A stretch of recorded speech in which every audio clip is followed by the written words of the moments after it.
Hello and welcome to the Gold, Goats, and Guns podcast for today, September 29th, 2020. My name is Tom Luongo, and we have a lot to talk about. This is episode 53, and Turkey has upped the stakes across the Mediterranean. Now, I'm going to give you my thoughts on that in a minute, but first I want to remind you that you can follow my work and my blog over at tomluongo.me. You can follow me on Twitter at TFL1728. Live streams that happen every Monday night at 8 p.m. on YouTube, DLive, and now Periscope, and anything else you can think of. Just search for me on the platforms, and you'll find me. Warning, I'm a bad boy, I've got a pouty mouth, and I use those words in sentences. Now, you can also support the podcast by downloading and installing the Brave browser. Brave protects your online privacy by blocking all those pesky data snoopers, ads, and tracking cookies which feed the growing surveillance state. Moreover, you can earn crypto tokens called BAT for opting into Brave's ad network and use them to tip your favorite content creators who, like me, are verified publishers on the network. Use my referral code in the show notes to sign up. Be it your favorite website, YouTube, Twitch, or SoundCloud channel, click the Brave logo icon to the right of your search bar to tip your earnings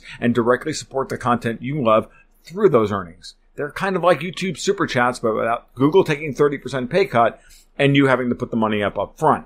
Lastly, you can join the more than 450 people who support me directly on Patreon at patreon.com/goldgoatsandguns, where you can sign up for the twice-weekly market reports covering current events and the technical states of important markets like gold, oil, Bitcoin, silver, the Dow, the Nasdaq, the Euro, and anything else that happens to cross my path. And/or you can sign up for the Gold, Goats, and Guns monthly newsletter, which ties up all the cultural, geopolitical, and economic shifts and trends into a coherent portfolio strategy designed to help you make sense of a world going mad. And speaking of mad, let's talk about Turkish President Recep Tayyip Erdogan, or whatever he's calling himself this week. Now, in common analysis right now from a lot of people whose opinions I respect, seem to think that President Erdogan of Turkey is crazy. I want to believe that Erdogan is crazy, but I don't think he's crazy. And it's easy to make that argument given the recent history of his insane number of moves around the Eastern Mediterranean and even now into Central Asia, but I don't think that's the case.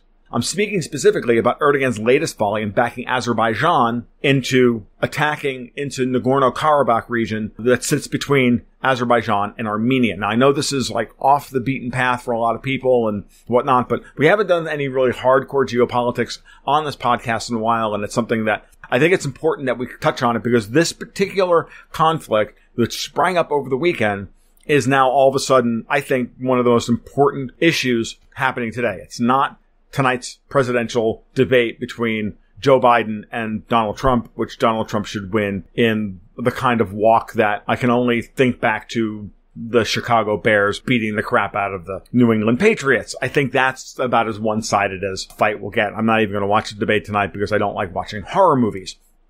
But this situation in Azerbaijan, between Azerbaijan and Armenia, with the Turks backing Azerbaijan to take the region or to attack the region of Nagorno-Karabakh, which sits between them and has been a source of conflict going back to the fall of the Soviet Union. Now, Nagorno-Karabakh, like I said, sits between Azerbaijan and Armenia. It's de jure a part of Azerbaijan, but it's actually an autonomous region that's effectively self-governed. It's almost completely populated by Armenians.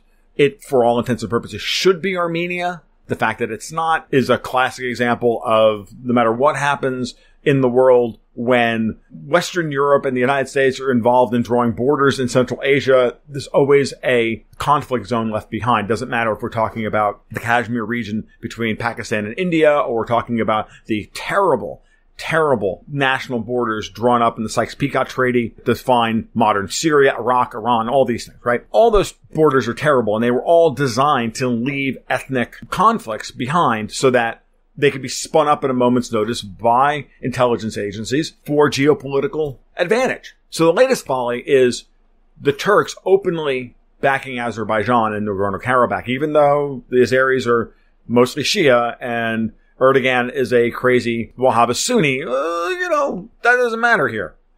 Erdogan's going to get the opportunity to kill Christians.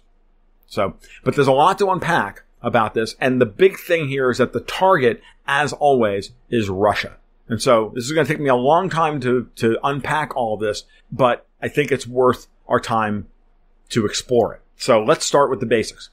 Erdogan has neo-Ottoman dreams. He wants to build the new Ottoman Empire, and he's been striking out in various areas around him in pushing to take more territory. Most notably, the Idlib province of Syria, now northern Iraq. He's even moved into backing the UN-backed government in Libya. He's effectively trying to take over and control the waters around Cyprus, right? These are all things that are designed to tick off as many people as possible and to try and grab as much territory as possible.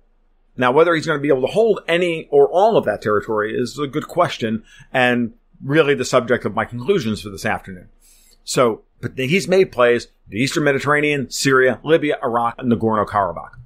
And he's been successful in some of them. Really, he's got control of the northern half of Idlib province in Syria.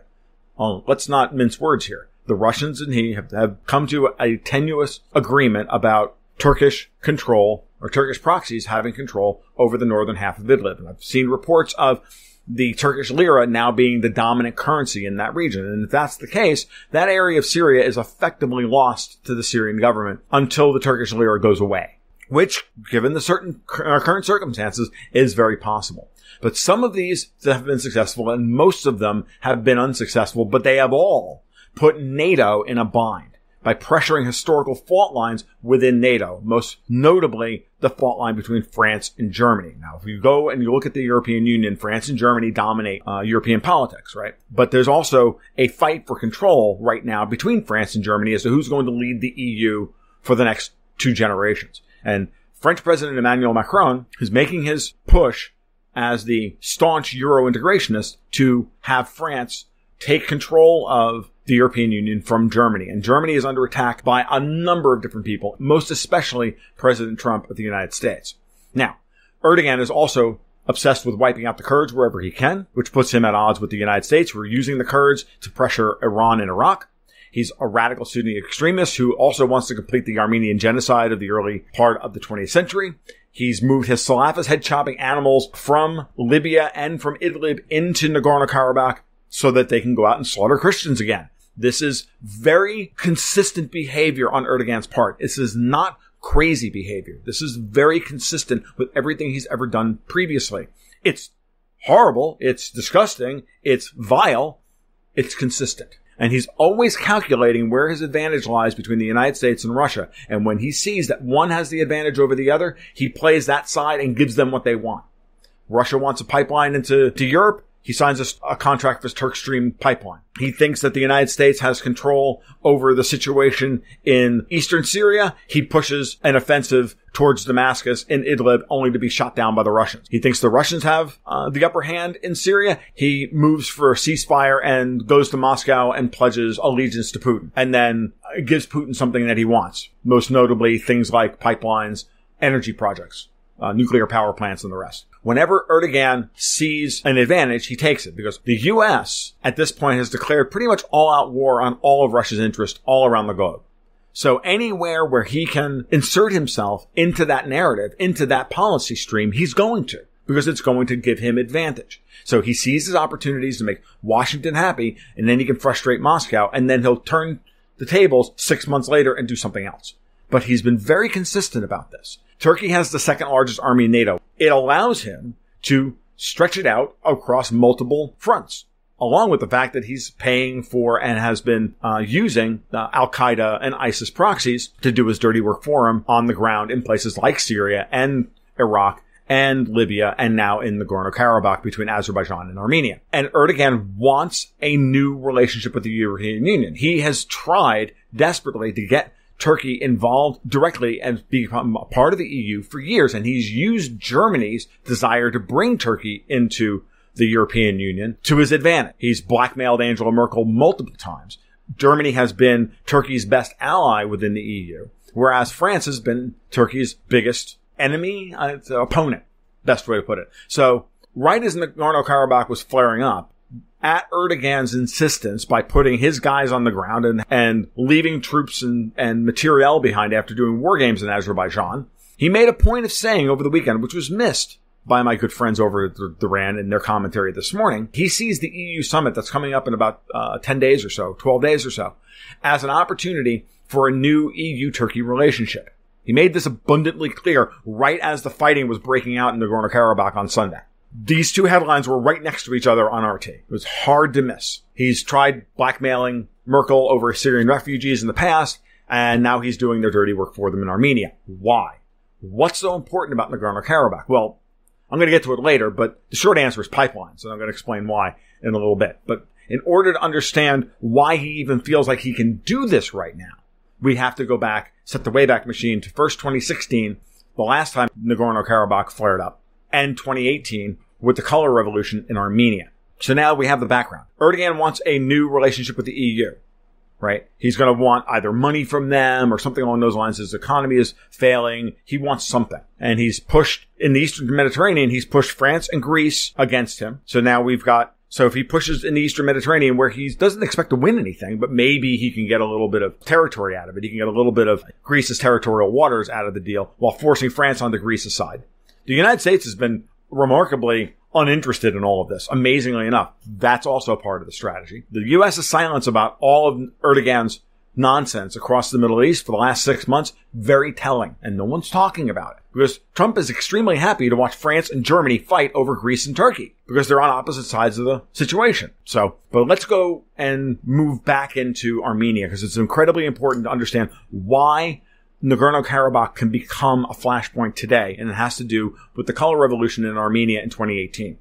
It actually goes back to when then Secretary of State John Kerry showed up in Baku in 2016, summer of 2016, and 3 days later, after some discussions about the Kashagan oil and gas fields in the Caspian Sea, amazingly enough, Nagorno-Karabakh, which hadn't been an issue for 22 years, there was fighting again between the Armenians and the Azeris. It didn't amount to much, but this thing has been simmering now for 4 years.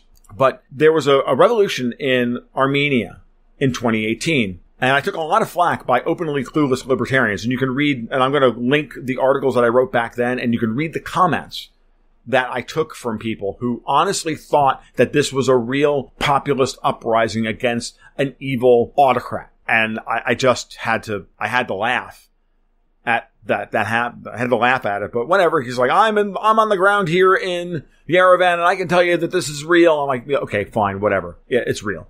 It's not real. It was a U.S. and EU-backed color revolution in Armenia. The problem with color revolutions is that if you're trying to evoke one in a state, in an area, which is ethnically similar and doesn't have a strong oligarch class backing, it doesn't have corporate sponsorship, it's likely not to succeed. Didn't succeed in Belarus because most of the people in Belarus are Russian. People in Armenia are Armenian.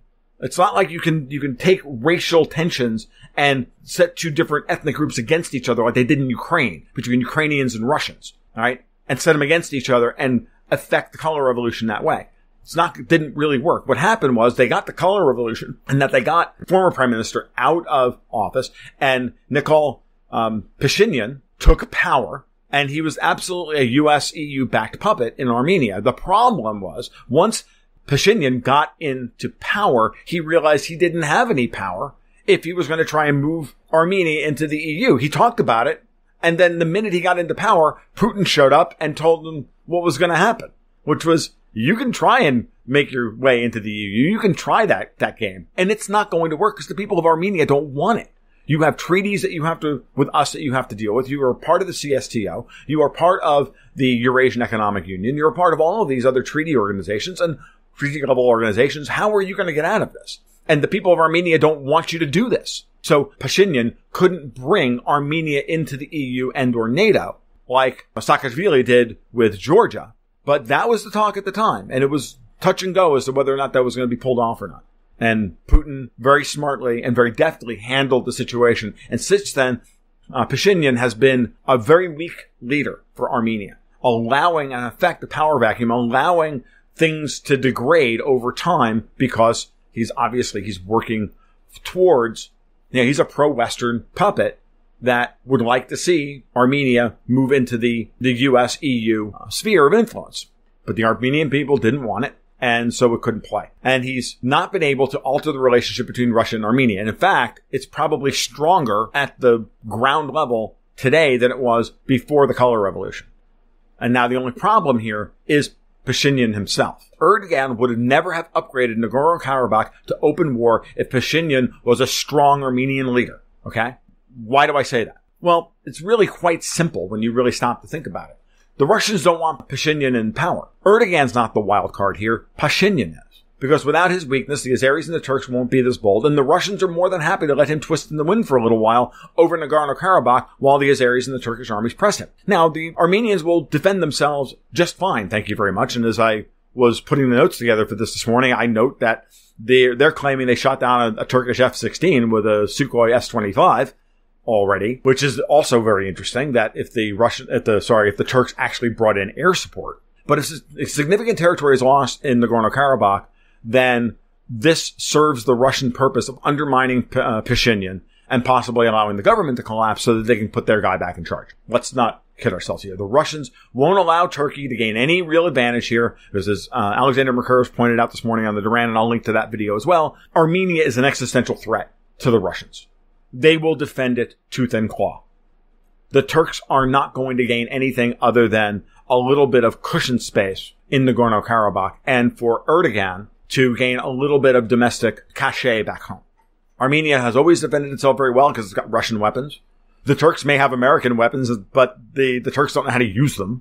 That's pretty much true. And the United States doesn't, well, the Turks may have a large army, they don't have a particularly effective army. And certainly not as nearly as effective as any Russian. So, but we're getting ahead of ourselves here as to whether or not there's going to be an open conflict between the Turks and the Russians. The best way to describe Erdogan at this point, given the way things are laying out, is that he is acting as U.S.'s proxy army in the region. His job is to sow chaos as much as possible. Every time Erdogan goes off the reservation, it fits Trump's desire to both weaken NATO and undermine the EU while frustrating Russia's interests at the same time. It's a win-win-win when you start to think of Erdogan as a kind of random chaos generator for the United States. Makes perfect sense from a military and geopolitical strategic perspective. It also provides distractions for Israeli belligerents on the Arabian Peninsula now that they're actively moving troops and materiel into the places that just signed peace agreements with them. Why? So that they can put their air force closer to Iran so that they can strike Iran directly. Why do you think these peace deals are happening? Think it's just because the Arabians are bending the knee? No, the only reason they're doing any of this is because they're worried that the Russians and the Chinese are now arming the Iranians, which they are. And so this is getting real. And, never let it be said that the Israelis don't mind killing Christians either, because they do. So, Israel is backing the Azeris play right now. Israel's more than happy to back Erdogan being the proxy army for them as well in killing Christians in Nagorno-Karabakh. For once, Netanyahu and Erdogan are on the same side. They like to play like they're enemies here, but they really aren't. They have had the same goals for a long time. Atomize Syria, take territory. Atomize Iran, take territory. Atomize Armenia, take territory. Yada, yada, yada. It's just that at some point, the Greater Zionist, Greater Israel project will run up against the Ottoman Empire project, and then they're going to be in conflict. But until that moment, don't discount Israeli-Turkish backdoor deals. Ultimately, if you lay all this out, Erdogan's game is tired. The Russians have no choice but to keep playing. They know that he's unreliable, but they also know that his time in office is soon to be over. Armenia is extremely important to them and is compromised with Pashinyan in charge. And that has to be solved in some way. So I don't have a problem strategically with them playing a little rope-a-dope on the action in Nagorno-Karabakh, because that supports their position there. They're not going to leave Syria to the Turks, but I'm sure that Putin will be happy to allow Erdogan to think that he's going to claim half of Idlib in the long run, which he won't, but he can allow Erdogan to think that he's going to. But Putin will sacrifice some of Idlib to buy time to help Assad rebuild and avoid the worst of U.S. sanctions. That's got to work itself out first. So in the short run, to next year, 2, maybe even 3 years, while Syria is being rebuilt, Idlib is going to stay under Turkish Takfiri crazy control. That's what's going to happen. So, but Erdogan hasn't really won anything. He's won temporary concessions. The general government in Tripoli, in Libya, is only going to survive because they finally cut a deal with General Haftar to start exporting oil again. Erdogan's big play there lost. Egypt took care of it with Russia's help. France and Greece, like Russia and Armenia, have stopped the Turks in the Eastern Mediterranean. And Russia and Armenia will stop the Turks in Nagorno-Karabakh. The bigger question is going to be how much of Iraq does Erdogan get? And with the United States pulling out of the region and making every move like it's going to pull out of the region, Erdogan is stretching his wings here, knowing that, one, Trump is happy with him doing this, and two, Trump wants to get out of the region anyway, and that gives Erdogan the opportunity to kill Christians, kill Kurds, and take territory. We'll see if he's successful. But the real thing here, in my mind, is that Erdogan is not necessarily just playing for territorial control, but rather a much bigger seat at the energy transport table. Turkey wants to be, and has wanted to be for a long time, the energy transit hub for Asia into Europe. Makes sense? Turkey is a place that just happens to be geographically one of the most significant places in the world. Attacking Nagorno-Karabakh is about supporting the EU's plans for the Kashagan field in the Caspian Sea, oil and gas, right? Well, that Shell, BP, and others have interest out there. I think even ExxonMobil does.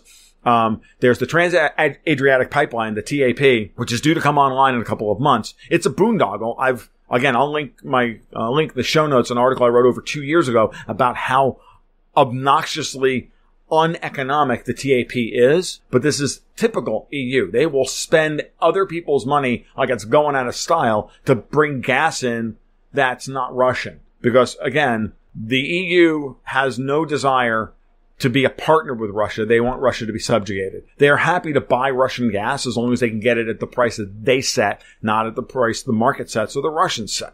But none of the pipelines at this point that are coming from Azerbaijan go through either Nagorno-Karabakh or Armenia. They all go around them through NATO-controlled Georgia. Now, some of them skirt close to the northern part of Nagorno-Karabakh. So this idea, and you see it in articles written about this conflict, as though, there's some pipeline issues to be worked out here, that the Azeris are worried about the Armenians bombing the pipelines, which is nonsense. No, the truth of the matter is that they want control of Nagorno-Karabakh, and they want control of the southern portion of Armenia so they can just bring these pipelines straight through that region as opposed to having to go around the whole thing through Georgia. That's what they want. So as always, this is about energy as much as it is anything else. And when you factor this conflict in with the U.S.'s full tilt boogie to destroy Nord Stream 2 and the push for the Israelis to build the East Med pipeline, which will never get off the ground because the Turks don't want the East Med pipeline to happen because they want that. They want that pipeline coming out of Israel. They want it going up through Lebanon into Turkey and then into Europe. And if it is going to go into Europe directly without going through Turkey, then Turkey wants to control Cyprus and have the transit fees going through Cyprus. And that's part of the reason why they made the play that they made into the East Med. The other thing is to remember that Turkey is a massive energy importer, okay? Desperate to get transit fees and cheap gas to come into the country. It's why they made the deal for Turk Stream 2. That's why they've been courting Rosatom to come in and build multiple nuclear power plants in the country. It's why Erdogan hugged Putin and saved it when Putin saved his ass a couple of years ago over his bad plays in Syria. But at the same time, he wants everybody to bow down to him because he thinks he's the Sultan, when he's not. He's just another tin pot dictator running around overplaying his hand. But he's played his hand very, very well, up to a point. No matter how well he's played his cards, being short-stacked, he's still short-stacked because he's still not Russia, and he's still not the United States, and he's still not China. He needs all of them to stay in power and to balance all three of them against each other. Now, the EU wants to be a player at this table, but they really aren't because, again, they're also energy starved. And so they're happy to allow all of this chaos to take place if it'll get gas into their market at a price that they can set. So this fits into this whole energy export thesis about what's actually going on in Nagorno-Karabakh. So the EU is happy to allow all this to take place because if they do get the Russian gas, as I said before, they get to set the price and not the Russians or the market. Erdogan gets to play Ottoman emperor to the home crowd that is suffering from extreme dollar indebtedness. I've covered this in the past. Turkey has a net dollar indebtedness that is biblical relative to its GDP. As of 2018, it was like $239 billion in non-bank corporate debt that was dollar denominated. I think it's probably less than that. Now it's probably in the 150s or the 140s, but it's still a significant amount of money. Whenever large tranches of it start coming due for maturity to be rolled over, it puts massive downward pressure on the lira, as we're seeing right now. And the economy is on the verge of collapse. And Erdogan finally had to raise interest rates the other day in order to finally try and defend the lira. And he did that, what a shock, on the eve of going to war in Nagorno-Karabakh. If Nagorno-Karabakh falls to the Azeris, he gets the trifecta. And this is his gambit. He gets the trifecta of more pipelines through Turkey, getting good with his NATO partners in the EU and the US, and slaughtering more Christians. What more do you want if you're a neo-Ottoman emperor, right? The Russians counter this easily by forcing his hand in Nagorno-Karabakh after Pashinyan has been properly dressed down and understands his role in the world and how he cannot push Armenia under any circumstances into the arms of the US and the EU. And if he tries it, look, talk about somebody who will get poisoned. Okay? That's just not going to happen. And so they stop this dead cold. A failed incursion into Nagorno-Karabakh means Erdogan's political position falls further at home. It opens up the opportunity for his replacement, which the Russians will be very happy to support. Remember, Turk Stream already exists. The Rosatom atomic energy plant projects are already on paper. They're already been paid for. They're already under production. So it doesn't matter who's running Turkey. Those projects happen. The Russians can then push Turkey and Idlib again once the Turkish lira, now the de facto dominant currency in Idlib, as I said earlier, really truly begins to collapse. People repudiate that. And then the Syria's dinar, I think it's the dinar, can come back into the marketplace, or hell, you'll even see the Russian ruble introduced into Idlib or into parts of Syria before the lira is going to be allowed to circulate for very much longer, because those guys will get wiped out once Turkey is no longer giving them support. Because if Erdogan falls, that whole situation in Idlib falls apart tomorrow. The big takeaway from all of this, right, is something that I like to quote all the time from Babylon 5. The great Londo Mollari, as Emperor of the Centauri Republic, said, "Only an idiot fights a war on two fronts." I'm not even going to do Londo's accent because it would be bad. "Only an heir to the throne of the kingdom of idiots fights a war on 12 fronts. Well, in this case, 6 fronts, which is what Erdogan is doing. Now, Erdogan isn't an idiot, but he may have finally played his last hand at the table if this gambit in Nagorno-Karabakh fails. It's like every one of his big gambits. Moving into Idlib, he had U.S. and Israeli support. Moving into Libya, he had U.S. support. Moving into northern Iraq, he did over the U.S.'s objection, but they couldn't stop him. He had Russia's support. Playing his games further in Idlib last year, he had the U.S.'s support. Then the Russians, handed him his ass. What happens in Nagorno-Karabakh if he pushes too far? Well, then he's going to come right up against the Russians. And then we have to ask ourselves, is there going to be an Article 5 NATO situation? Well, no, not if the Turks are openly supporting an aggressive war from Azerbaijan into Armenia and the Russians defend their treaty-level friends, the Armenians. Trump has already made it abundantly clear that he's not going to war for Erdogan in Syria. If he's not willing to go to war for Erdogan in Syria to retake the Bosporus and the Dardanelles and get control of the Black Sea, he's not going to go to war openly with the Russians over the Caucasus, because it's not nearly as important to the United States as the Caucasus are to the Russians. So he's played his hand. If you look at the way Erdogan has acted, certainly since Trump has come into power, he's played the game exactly the way Trump would. He's played his geopolitical hand just like Trump would, as a transactional actor. Every confrontation is a negotiation to be won, okay? And all of his big military moves are just big asks. And he's hoping to settle for 25% of what he asked for originally. And if he gets that, he thinks he's won. And once you see that, and once you see it that way, everything he's done makes a lot more sense.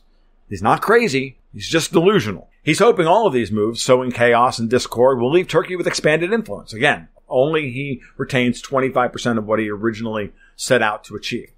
However, the real possibility is that he and Turkey lose it all because the Russians know exactly what's going on here. They play chess better than the Turks do.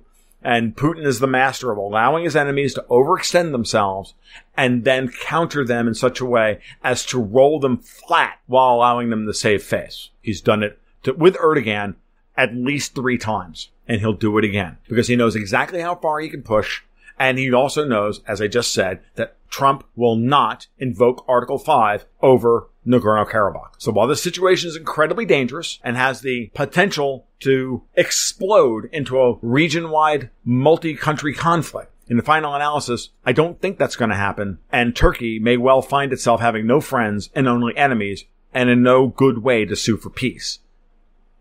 This has been the Gold Goats and Guns podcast. Episode 53 for today, September 29th, 2020. If you like what you heard today, please give a like, a subscribe, send it out to all your friends, do the thing. I will be back next week, hoping to I've got a couple of interviews lined up, but it's been difficult to get people to the microphone. Like everything else, everybody's lives are really busy and there's a lot going on. So we'll do what we can. And next week I'll be back with something else to talk about. You guys be well, you take care. We'll talk soon. Keep your stick on the ice.